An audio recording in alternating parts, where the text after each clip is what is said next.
Bayangkan sebuah masa di mana cakrawala Nusantara tidak dibatasi oleh paspor atau visa, melainkan oleh bentangan layar kapal-kapal raksasa yang membelah samudra. Di sebuah dataran rendah Jawa Timur, sebuah simbol surya mulai terbit, menjanjikan persatuan di atas ribuan pulau. Inilah kisah tentang Majapahit, bukan sekadar kerajaan, melainkan sebuah visi tentang imperium maritim yang jejaknya masih membentuk peta kita hari ini. Mari kita telusuri kembali langkah para raja dan kesatria dalam menyatukan Zamrud Khatulistiwa. Kisah ini dimulai dari tanah yang hidup. Di wilayah yang kini kita kenal sebagai Mojokerto, Jawa Timur, aliran Sungai Brantas menjadi urat nadi utama. Delta sungai ini bukan sekadar saluran air, melainkan jalan tol purba yang menghubungkan kesuburan pedalaman dengan hiruk-pikuk perdagangan dunia di Laut Jawa. Gunung Arjuno, Welirang, dan Anjasmoro berdiri tegak sebagai pelindung alami di sisi selatan. Abu vulkanik dari gunung-gunung ini menciptakan tanah yang luar biasa subur, mampu menghasilkan panen padi berlimpah. Inilah pondasi pertama Majapahit, ketahanan pangan yang kuat yang memungkinkan mereka membangun tentara dalam jumlah besar. Secara strategis, Lembah Brantas memberikan keuntungan defensif. Musuh yang ingin menyerang pusat kekuasaan harus melewati jalur sungai yang mudah dijaga atau mendaki lereng gunung yang terjal. Geografi ini membuat Trowulan, sang ibu kota, menjadi sebuah benteng alami yang hampir tak tertembus pada masanya. Pada abad ke-13, wilayah ini masih merupakan bagian dari kerajaan Singasari.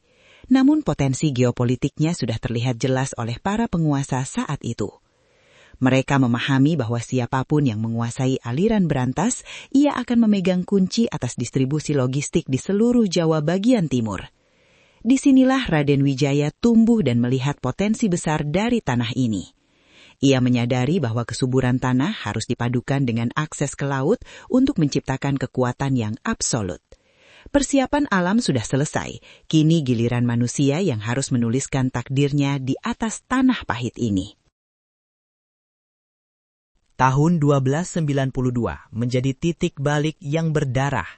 Raja Kertanegara dari Singasari yang sedang berambisi memperluas pengaruh hingga ke Melayu, justru dikhianati dari dalam. Jayakatwang, penguasa Kediri, meluncurkan serangan mendadak yang meruntuhkan kekuasaan Singasari dalam sekejap.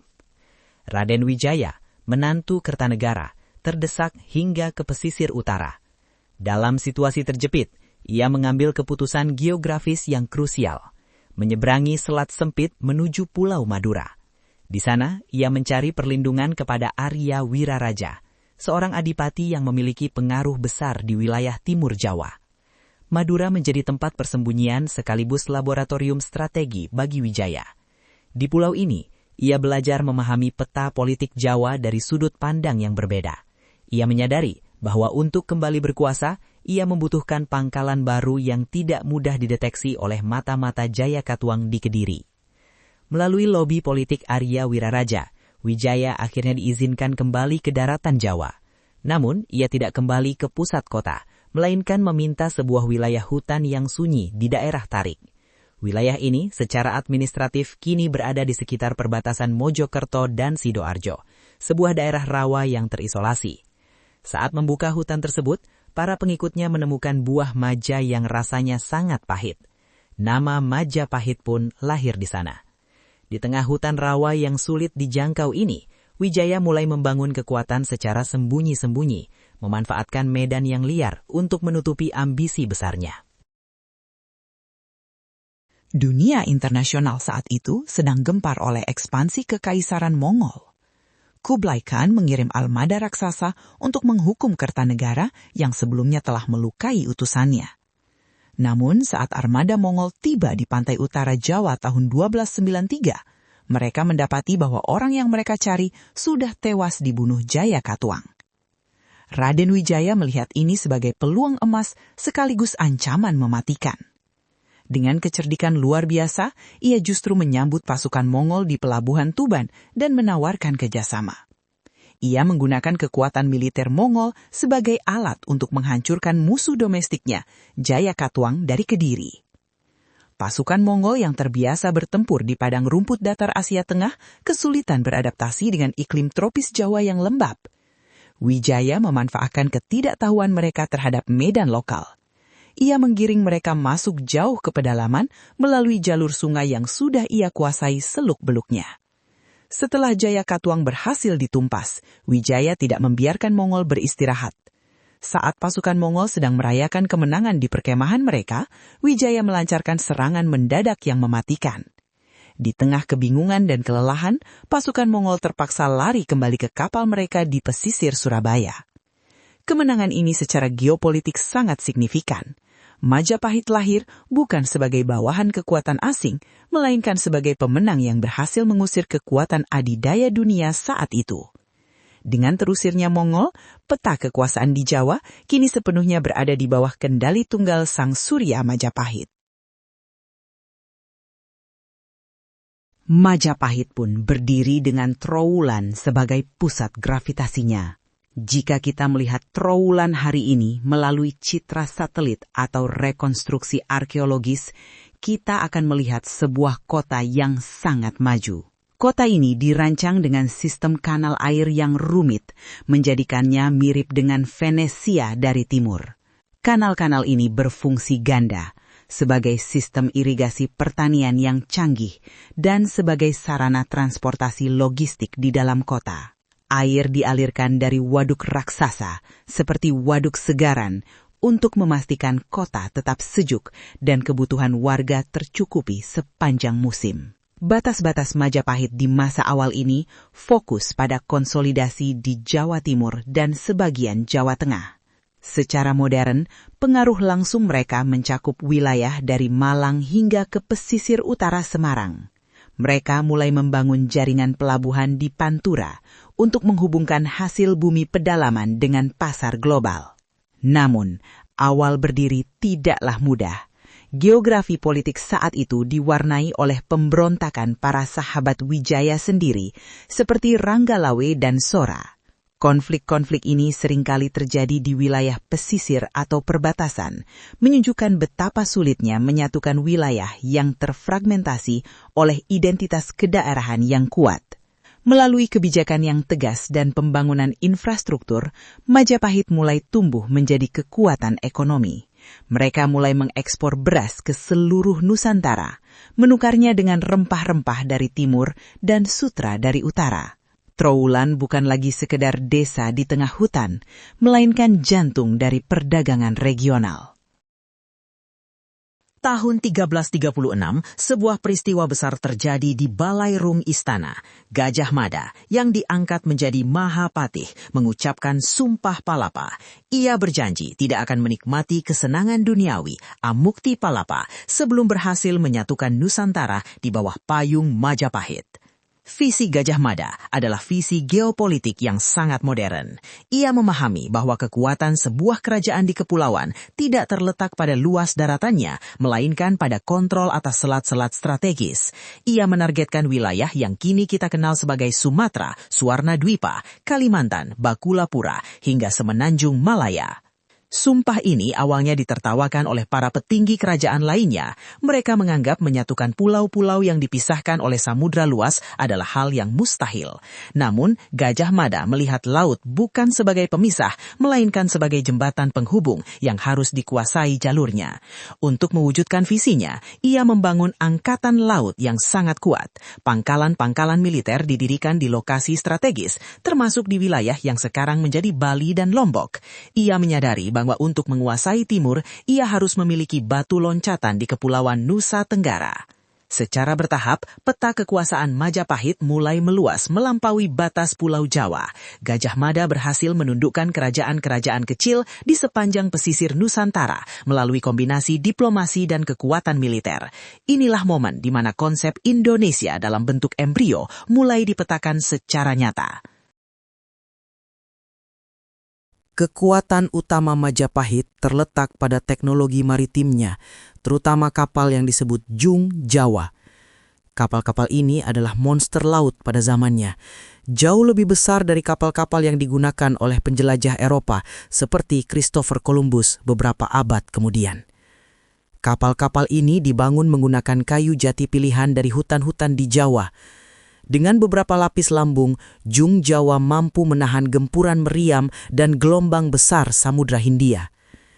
Secara geografis, ini memungkinkan Majapahit menjaga stabilitas keamanan di jalur rempah-rempah dari Maluku hingga ke Selat Malaka. Penguasaan atas Selat Malaka adalah kunci kekayaan mereka. Wilayah yang kini menjadi milik Indonesia, Malaysia, dan Singapura ini adalah nadi perdagangan dunia yang menghubungkan Tiongkok dengan India. Majapahit menarik pajak dan memastikan keamanan setiap kapal yang lewat, menjadikannya negara terkaya di Asia Tenggara. Di bagian timur, pengaruh Majapahit mencapai wilayah yang sekarang kita kenal sebagai Papua dan Filipina Selatan. Mereka tidak selalu menempatkan gubernur di setiap pulau, melainkan menggunakan sistem vassalage atau pengakuan kedaulatan. Selama kerajaan lokal membayar upeti dan mengakui Majapahit, mereka dibiarkan berdaulat. Sistem perdagangan ini menciptakan Pax Majapahit, sebuah masa perdamaian di kepulauan yang memungkinkan pertukaran budaya secara masif. Kita bisa melihat jejak pengaruhnya pada kemiripan struktur bangunan dan istilah bahasa di berbagai daerah di Indonesia saat ini. Laut benar-benar menjadi milik Sang Surya. Di bawah pemerintahan Raja Hayam Wuruk 1350 sampai 1389, Majapahit mencapai puncak kejayaannya. Periode ini adalah waktu di mana seni, sastra, dan arsitektur berkembang pesat. Kitab Nagara Kretagama yang ditulis oleh Prapanca memberikan kita gambaran detail tentang betapa luasnya wilayah pengaruh mereka saat itu. Secara administratif, Majapahit membagi wilayahnya menjadi beberapa lingkaran pengaruh. Lingkaran terdalam adalah Jawa Timur dan Bali yang diperintah langsung. Lingkaran kedua adalah kerajaan-kerajaan di luar Jawa yang wajib membayar upeti, mencakup hampir seluruh wilayah NKRI modern ditambah sebagian wilayah ASEAN. Hayam Wuruk adalah seorang diplomat yang ulung. Ia menjaga hubungan baik dengan dinasti-dinasti besar di daratan Asia. Thailand, Ayutthaya, Vietnam, Champa, dan Tiongkok, dinasti Ming, memandang Majapahit sebagai rekan setara, bukan sebagai bawahan. Ini adalah pengakuan dunia atas kedaulatan Nusantara. Ekonomi Majapahit saat itu sangat stabil berkat perpaduan agraris dan maritim. Di Jawa, mereka adalah petani padi yang unggul. Di luar Jawa, mereka adalah pedagang rempah yang dominan. Keseimbangan geoekonomik ini membuat Majapahit memiliki cadangan emas dan perak yang melimpah untuk membangun monumen megah. Kehidupan di Trowulan saat itu sangat kosmopolitan. Pedagang dari India, Arab, dan Tiongkok menetap di sana, menciptakan asimilasi budaya yang kaya. Toleransi beragama antara Hindu dan Buddha juga mencapai puncaknya, menciptakan masyarakat yang harmonis di bawah slogan Bhinneka Tunggal Ika. Namun, di tengah kejayaan itu, sebuah luka sejarah tercipta di tahun 1357. Peristiwa ini dikenal sebagai Perang Bubat. Konflik ini bermula dari rencana pernikahan diplomatik antara Hayam Wuruk dengan Putri Dyah Pitaloka Citra Resmi dari Kerajaan Sunda, Jawa Barat sekarang. Gajah Mada dengan ambisi unifikasi totalnya menganggap kedatangan rombongan Sunda ke pusat Majapahit bukan sebagai tamu pernikahan, melainkan sebagai bentuk penyerahan diri atau pengakuan kedaulatan. Di sisi lain, pihak Sunda yang merdeka merasa mereka datang sebagai kerabat setara. Kesalahpahaman geopolitik ini berakhir dengan pertumpahan darah di lapangan Bubat, Trowulan. Seluruh rombongan kerajaan Sunda tewas, termasuk sang putri yang melakukan bunuh diri demi kehormatannya. Peristiwa ini mengguncang stabilitas internal Majapahit dan menciptakan trauma sejarah yang mendalam. Secara geografis, peristiwa Bubat menjelaskan mengapa pengaruh budaya Majapahit tidak sepenuhnya menyatu dengan wilayah Jawa Barat hingga berabad-abad kemudian. Ada garis imajiner yang memisahkan pengaruh budaya antara wilayah Timur Tengah Jawa dengan wilayah Barat yang tetap mempertahankan identitas Sundanya. Pasca kejadian ini, Gajah Mada kehilangan sebagian besar pengaruh politiknya dan akhirnya pensiun. Retakan kecil mulai muncul di bangunan megah imperium ini. Meskipun secara peta wilayah Majapahit masih luas, secara emosional dan diplomatik, Persatuan Nusantara mulai menunjukkan titik lemahnya. Setelah kematian Hayam Wuruk pada tahun 1389, Majapahit mulai memasuki masa kegelapan yang disebabkan oleh sengketa tahta. Perebutan kekuasaan antara Wikramawardhana, menantu Hayam Wuruk, dan Wirabumi, anak dari Selir, memicu perang saudara yang dikenal sebagai Perang Paregreg 1404–1406. Paregreg secara harfiah berarti berjalan tahap demi tahap atau secara perlahan. Perang ini tidak terjadi dalam satu pertempuran besar, melainkan serangkaian konflik kecil yang terus-menerus menguras sumber daya kerajaan. Geografi Jawa yang luas membuat pusat-pusat kekuatan terpecah menjadi wilayah barat dan timur. Dampaknya sangat fatal bagi hegemoni maritim Majapahit.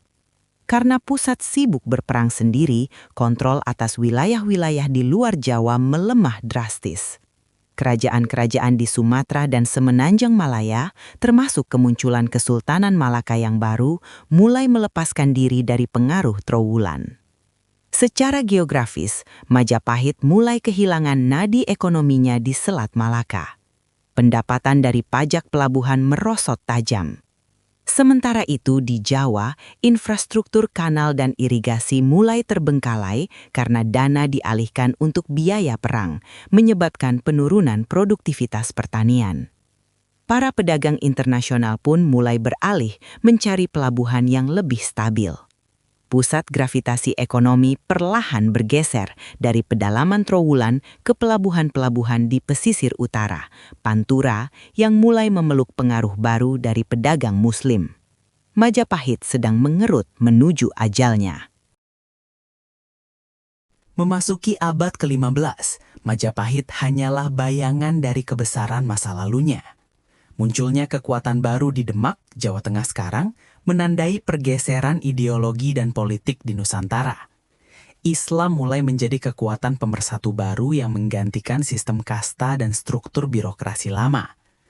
Tahun 1478 sering dianggap sebagai tahun runtuhnya Majapahit secara politik. Sirna ilang kertaning bumi. Kekuatan pusat di Trowulan tak lagi mampu menahan ekspansi dari kesultanan-kesultanan pesisir. Secara geografis, pusat kekuasaan pindah dari pedalaman yang agraris ke kota-kota pantai yang lebih dinamis dan terbuka. Meskipun kerajaannya runtuh, peta Majapahit tidak pernah benar-benar hilang. Konsep persatuan pulau-pulau di bawah satu administrasi menjadi inspirasi utama bagi para pendiri bangsa Indonesia di abad ke-20. Nama-nama seperti Nusantara dan slogan Bhinneka Tunggal Ika diambil langsung dari warisan mereka. Jika kita melihat peta Indonesia hari ini, kita sebenarnya sedang melihat realisasi fisik dari Sumpah Palapa Gajah Mada. Batas-batas wilayah, penguasaan selat strategis, dan pentingnya konektivitas maritim adalah pelajaran geografis yang ditinggalkan Majapahit bagi kita semua sebagai ahli warisnya. Majapahit mungkin sudah menjadi puing di Trowulan, tapi semangatnya mengalir di setiap tetes air Selat Malaka dan setiap butir padi di Tanah Jawa. Mereka membuktikan bahwa dari sebuah hutan kecil di tepian sungai, sebuah visi bisa mengubah wajah sebuah samudra dan menyatukan ribuan identitas menjadi satu bangsa. Majapahit mengajarkan kita bahwa geografi adalah takdir, namun cara kita mengelolanya adalah pilihan. Dari lembah berantas hingga ke seluruh penjuru Nusantara, sejarah ini adalah pengingat bahwa kita adalah bangsa pelaut yang tangguh dan petani yang ulet. Bagaimana menurut kalian? Apakah visi Gajah Mada masih relevan dengan kondisi geopolitik Indonesia saat ini? Jangan lupa untuk tulis pendapat kalian di kolom komentar di bawah, karena diskusi sejarah selalu menarik untuk disimak. Jika kalian suka dengan konten edukasi berbasis geografi seperti ini, pastikan untuk klik tombol like, subscribe, dan bagikan video ini ke teman-teman kalian agar semakin banyak yang tahu betapa hebatnya sejarah bangsa kita. Sampai jumpa di penjelajahan sejarah berikutnya.